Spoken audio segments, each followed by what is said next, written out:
Hello students, welcome back. This is our lecture number 2 of class 12th Computer Science, chapter 1, that is your C++ revision tour.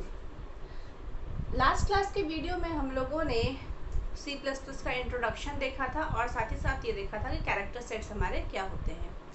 आज हम लोग कुछ और terms देखते हैं और क्या क्या हमारा होता है। तो आज हम लोग जो देखेंगे वो पहला हम लोग जो देखने वाले हैं वो है हमारा टोकन्स। हमारा टॉपिक क्या है?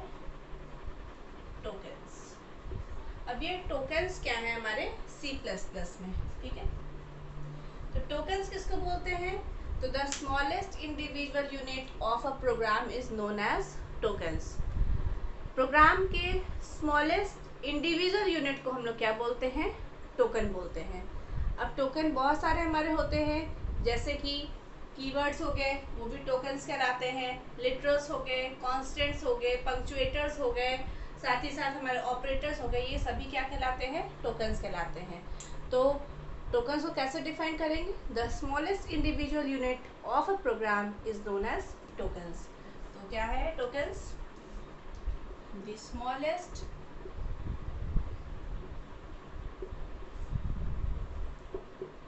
individual the smallest individual unit of a program is known as tokens, ठीक है। the smallest individual unit of a program is known as tokens, ठीक है। अब tokens जो हमारे होते हैं, तो देखो C++ has following tokens, ठीक है। अब कौन कौन से टोकन्स हैं? सबसे पहला जो है हमारा वो है हमारा कीवर्ड्स।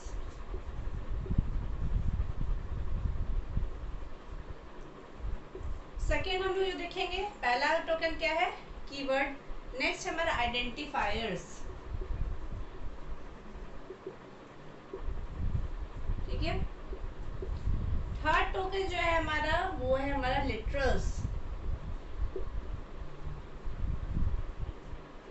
थर्ड टोकन हमारा क्या है? लिटरल्स। फोर्थ है पंक्चुएटर्स,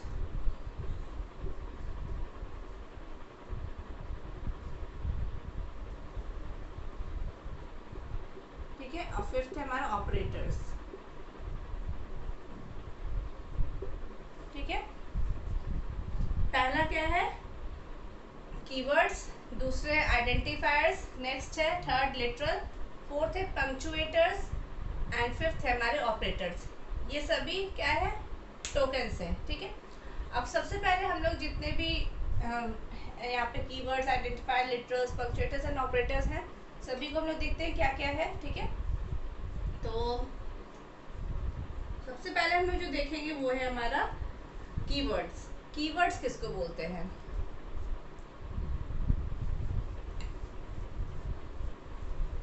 सबसे पहला अब हमारा रहेगा कीवर्ड्स। तो जो रिजर्व वर्ड होते हैं हमारे प्रोग्राम, उसको हम लोग क्या बोलते हैं? कीवर्ड्स बोलते हैं। तो keywords are the special reserve words that convey special meaning to the language compiler. ये क्या है? रिजर्व वर्ड है। मतलब जो हमारा कंपाइलर है, जैसे मैंने आपको बताया टर्बो C++, ठीक है। तो टर्बो C++ एक कंपाइलर है। तो इसमें कुछ पहले से कीवर्ड्स रिजर्व करके रखे हुए हैं, जिसका कुछ अपना मीनिंग होता है, उसी को हम लोग क्या बोलते हैं? कीवर्ड्स बोलते हैं, ठीक है। तो पहला क्या है हमारा? कीवर्ड्स। आप लोग पहले पढ़ चुके होंगे, क्लास 11th में पढ़ के आए होंगे, है ना। तो कीवर्ड्स क्या है? तो keywords are the special reserved words. Keywords are the special reserved word.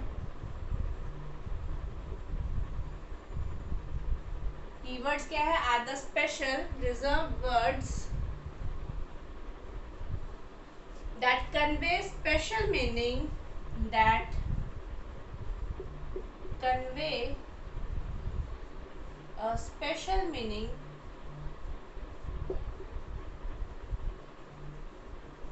to the language compiler, to the language compiler.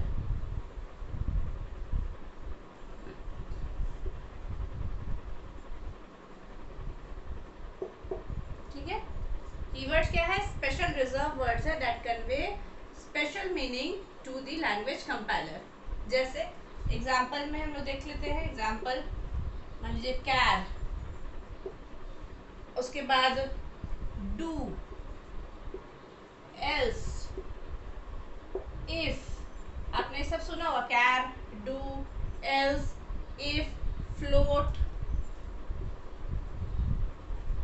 For, switch, etcetera. चलिए बहुत सारे हैं, ठीक है। तो कीवर्ड्स क्या है? तो keywords are the special reserve word. ध्यान रखिएगा, ये क्या है? रिजर्व वर्ड है, मतलब रिजर्व किए हुए, पहले से ये वर्ड्स आपके लैंग्वेज कंपाइलर पहले से रिजर्व करके रखे हुए हैं, जो कि इसका क्या करना है? That convey special meaning to the language compiler. आपका जैसे C++ के लिए मैंने आपको बताया कि टर्बो C++ एक अच्छा कंपाइलर है, तो उसमें ये कुछ वर्ड्स हैं जो कि आपका जो कंपाइलर है वो समझता है। जैसे कैर है, कैर मतलब कि कैरेक्टर। उसी तरह जैसे डू हो गया, एल्स हो गया, इफ हो गया, फ्लोट हो गया, फॉर हो गया, स्विच हो गया, ये सब जो है, ये सब पहले से ये वर्ड्स आपके जो है रिजर्व करके रखे हुए हैं, जिसको आपका कंपाइलर समझता है कि इसका मतलब क्या है। ठीक है, जैसे फॉर एग्जांपल आपका जो भी नाम है या मेरा जो भी नाम है, तो हमको हमें हमारे नाम से पहचाना जाता है। सेम उसी तरह ये कैरेक्टर, इसका क्या काम है, ये पहले से उसको बताया हुआ है कि इसका क्या काम है। उसी तरह डू का क्या काम है, एल्स का क्या काम है, इफ, फ्लोट, ये सब कुछ वर्ड्स रिजर्व करके रखे हुए हैं जो कि कन्वे करते हैं special meaning to the language compiler. Next क्या है इसमें? एक नोट में हम नोट में कह सकते हैं या फिर हम बता सकते हैं कि जो कीवर्ड्स होते हैं वो एज आइडेंटिफायर्स हम इसको यूज़ नहीं कर सकते हैं। आइडेंटिफायर्स आप लोग ऑब्वियसली जानते होंगे। अभी नेक्स्ट हम लोग टॉपिक आइडेंटिफायर्स अभी देखने वाले हैं कि आइडेंटिफायर्स क्या होते हैं। तो क्या है, आप ध्यान रखिएगा, ये रिजर्व वर्ड जो भी है उसको हम लोग एज आइडेंटिफायर यूज़ नहीं कर सकते हैं। ठीक है, तो नोट में हम आपको लिख देते हैं, keywords are reserve for special purpose, है ना। यहाँ पे नोट करके आप लिख लीजिए। कीवर्ड्स हैं आपके, ये रिजर्व है स्पेशल पर्पस के लिए। Are reserve for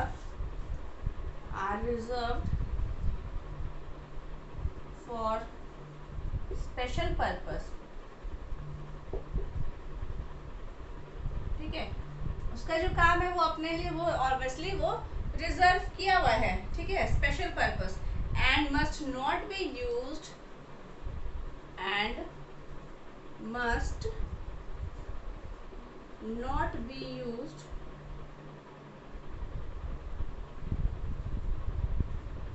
as identifiers।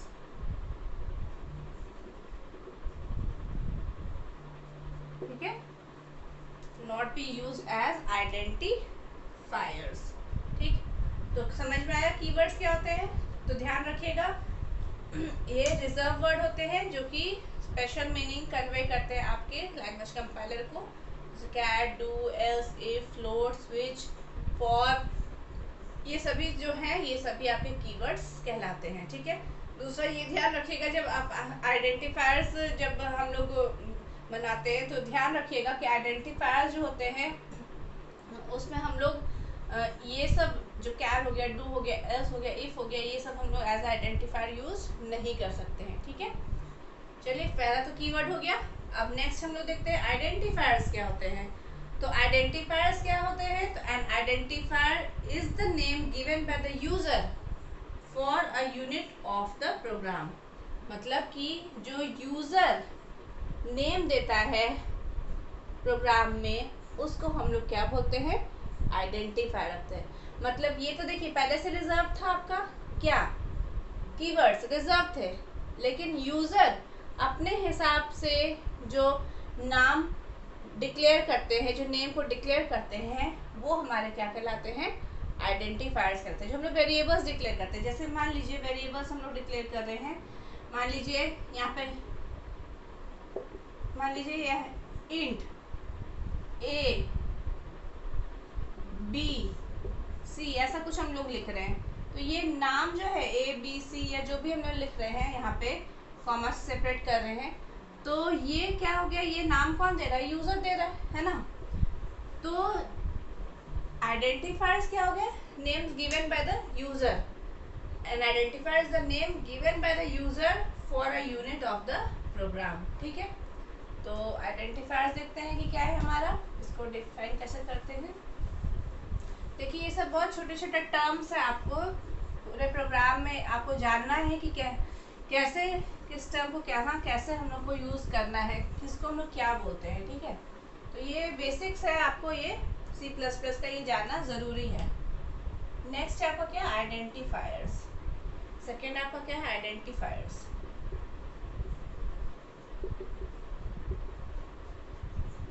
अब आइडेंटिफायर्स क्या है, तो हम आपको क्या बताएं, it is a name given by the user. तो an identifier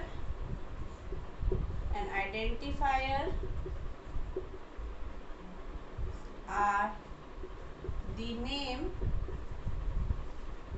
given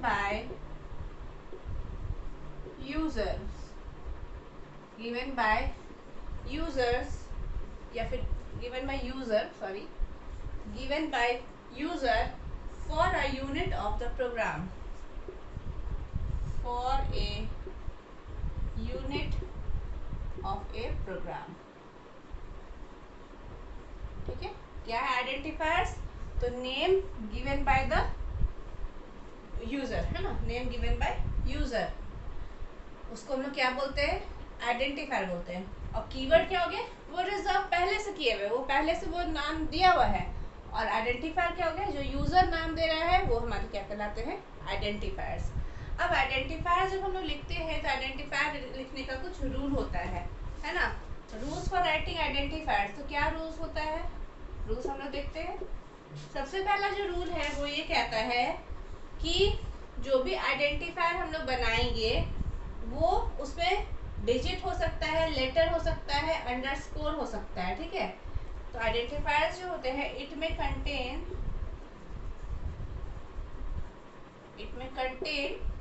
digit.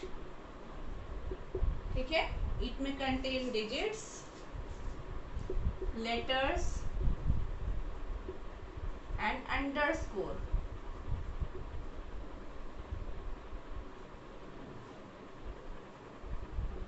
Underscore इस तरह से लिखा है ना।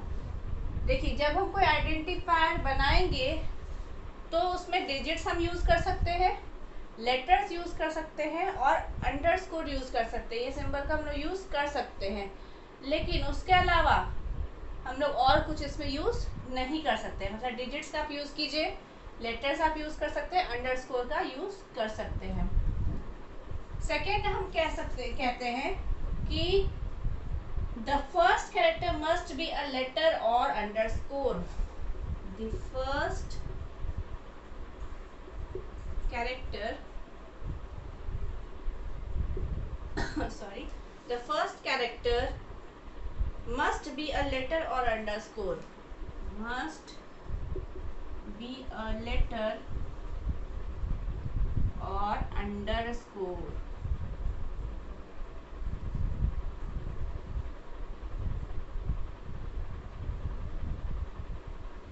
ठीक है, सेकेंड पॉइंट, थर्ड पॉइंट हमारा क्या है, C++ is case sensitive।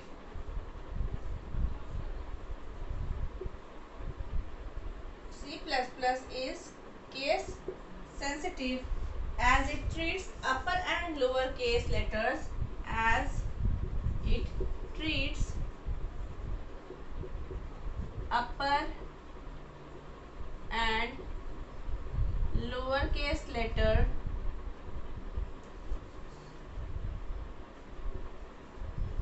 C++ is case sensitive as it treats upper and lower case letters differently।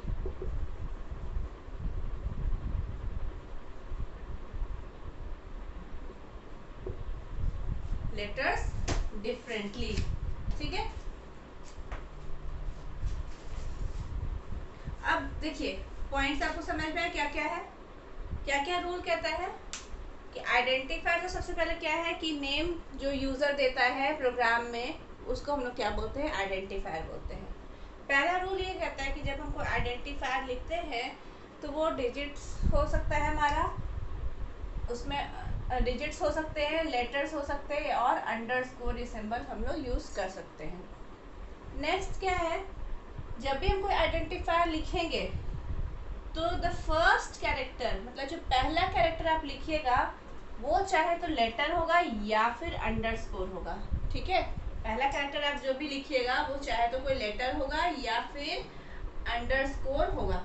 जैसे मान लीजिए यहाँ पे अगर हम बोले आपका कुछ वैलिड आइडेंटिफायर्स, जैसे हम यहाँ पे हमारे कुछ वैलिड आइडेंटिफायर्स अगर है,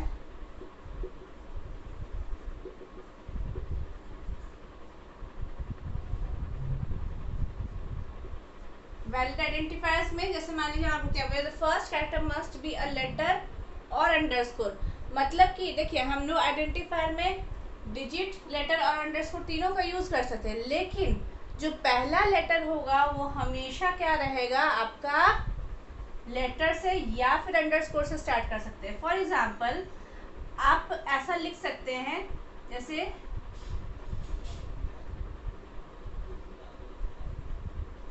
माई फाइल, ऐसा कुछ हम लिखे माई फाइल, तो ये आपका बताइए वैलिड है कि इनवैलिड है, तो ये आपका जो है वो वैलिड आइडेंटिफायर है।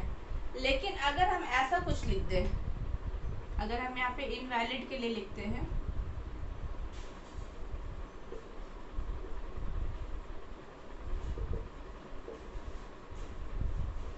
अगर हम ऐसा कुछ लिखे माई फाइल, तो ये मेरा वैलिड है। क्यों? क्योंकि ये लेटर से स्टार्ट हुआ है। लेकिन अगर मान लीजिए हम ऐसा लिखते हैं वन, ऐसा कुछ लिखे वन माई फाइल, तो ये क्या हो गया आपका इनवैलिड हो गया। क्यों?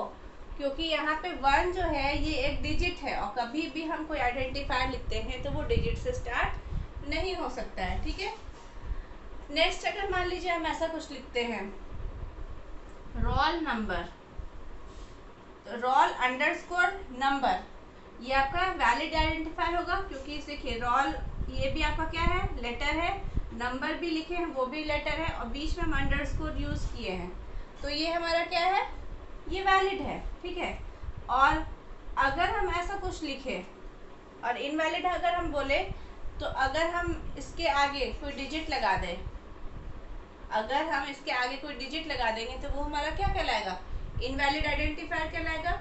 या फिर हम ऐसा कुछ लिख सकते हैं, या फिर माई वन माई फाइल, ये भी इनवैलिड था, या फिर ऐसे आप लिखे माई डॉट फाइल अगर हम लिख देते हैं तो ये भी आपका क्या होगा, इनवैलिड होगा। क्यों? क्योंकि डॉट यहाँ पे जो है वो हम लोग यूज़ नहीं कर सकते। हम आपको क्या बोले, चाहे तो सिर्फ डिजिट्स या फिर लेटर या फिर अंडरस्कोर यूज़ कर सकते हैं, और आइडेंटिफायर्स कभी भी किसी डिजिट से स्टार्ट नहीं हो सकता। तो देखिए ये डिजिट से स्टार्ट हुआ तो ये आपका इनवैलिड हो गया।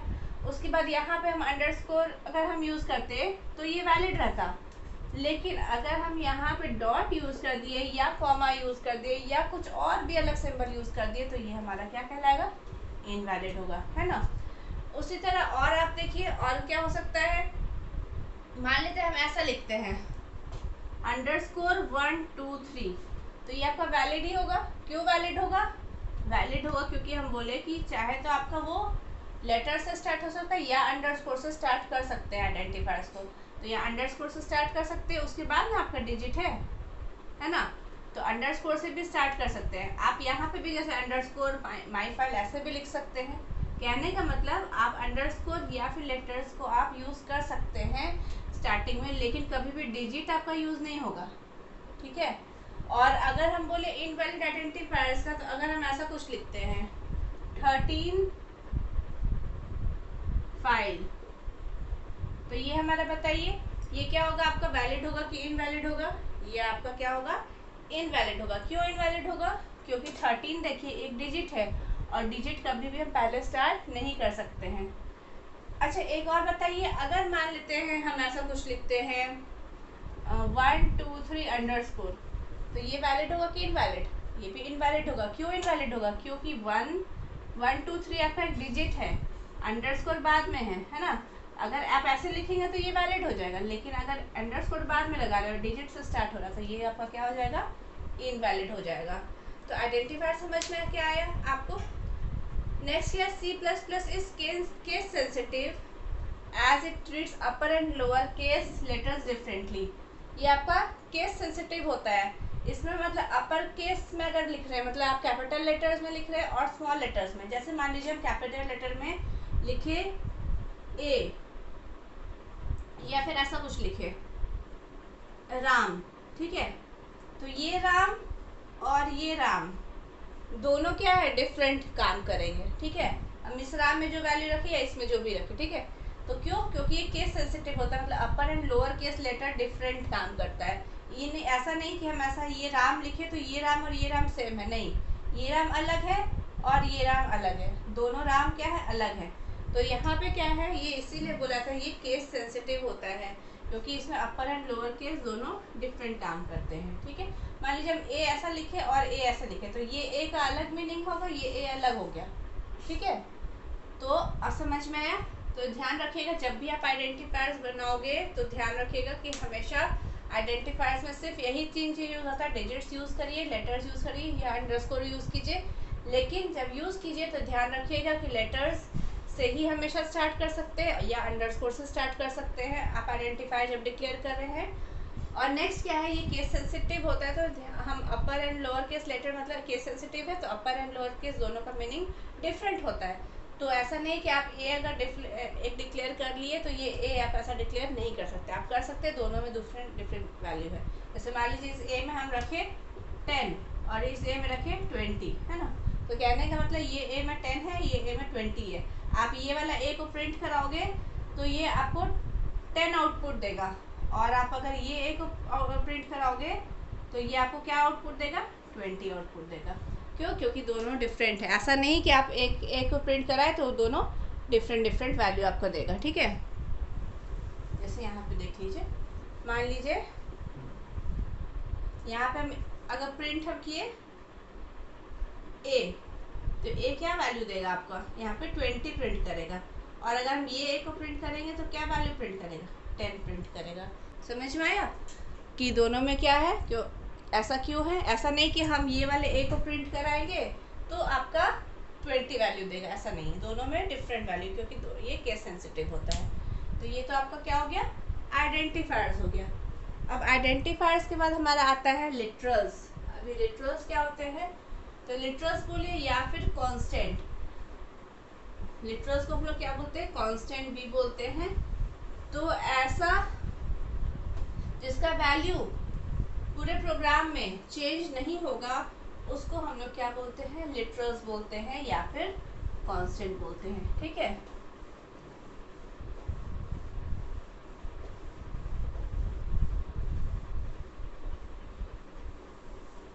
नेक्स्ट हमारा क्या है? लिटरल्स। पूरे प्रोग्राम में जिसका वैल्यू चेंज नहीं होगा उसको हम लोग क्या बोलते हैं? लिटरल्स बोलते हैं। तो थर्ड हमारा क्या है? लिटरल्स। लिटरल्स बोलिए या फिर constants,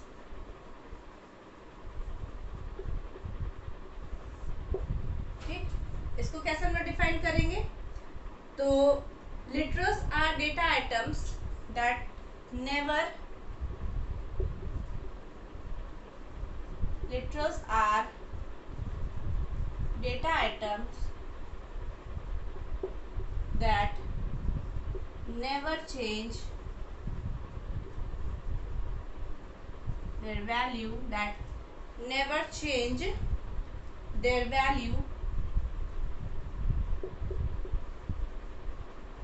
during a program run. During a program run. Literals are data items that never change their value during a program run. Literals क्या है? ऐसे डेटा आइटम्स को हम लिटरल्स बोल रहे हैं या फिर कांस्टेंट बोल रहे हैं जो कि कभी नहीं अपना वैल्यू चेंज करेगा थ्रू आउट द प्रोग्राम। मतलब कि अगर मान लीजिए आपने कोई लिटरल्स बनाया या कोई कांस्टेंट बनाया, मान लीजिए ए, आपने वैल्यू उसका 10 रखा, मान लीजिए ए इक्वल टू 10, तो ये पूरे प्रोग्राम में इसका वैल्यू 10 ही रहेगा, ये अपना वैल्यू चेंज नहीं करेगा। ठीक है, तो literals are the data items that never change their value during a program run.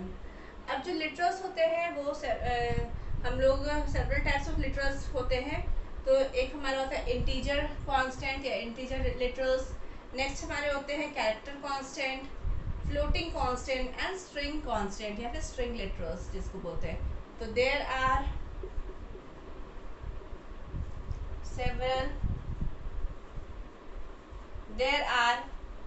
several kinds of literals.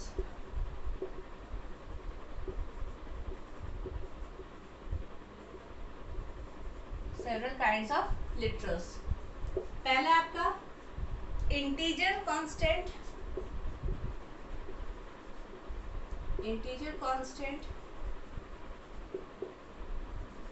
Second है आपका कैरेक्टर कांस्टेंट,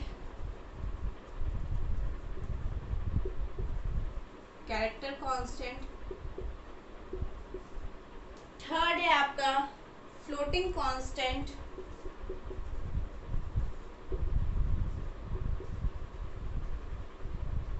और फोर्थ है आपका स्ट्रिंग कांस्टेंट।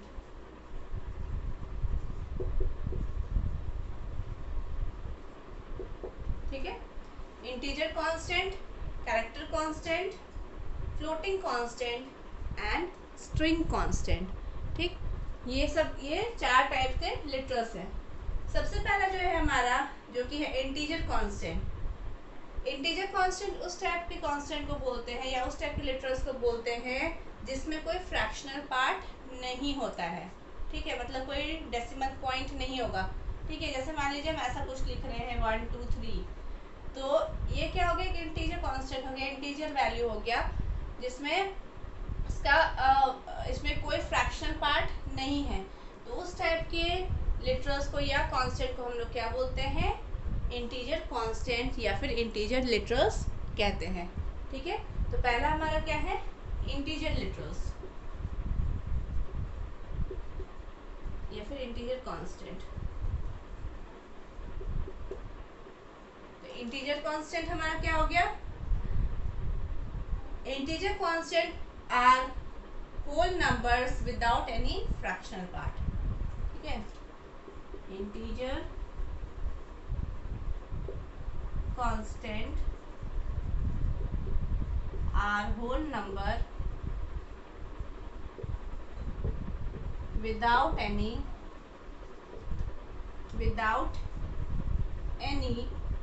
fractional part. ठीक है, विदाउट एनी फ्रैक्शनल पार्ट। तो integer constant are whole number without any fractional part. जैसे कि आपका डेसिमल हो गया, ऑक्टल हो गया, हेक्साडेसिमल हो गया। ठीक है, जिसमें 3 टाइप्स ऑफ इंटीजर कांस्टेंट आपके होते हैं। यहाँ पे there are 3 types of integer constants.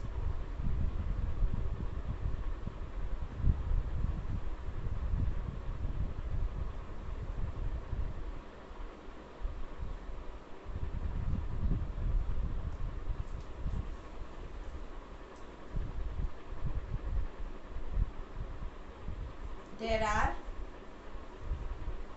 3 types of integer constants. 3 types of integer constants. पहला क्या मैंने आपको बताया? डेसिमल, जिसका बेस क्या होता है? 10। सेकेंड हमारे क्या हो गए? ऑक्टल। ऑक्टल का क्या होता है? बेस 8। और हेक्साडेसिमल, थर्ड क्या हमारा? हेक्साडेसिमल।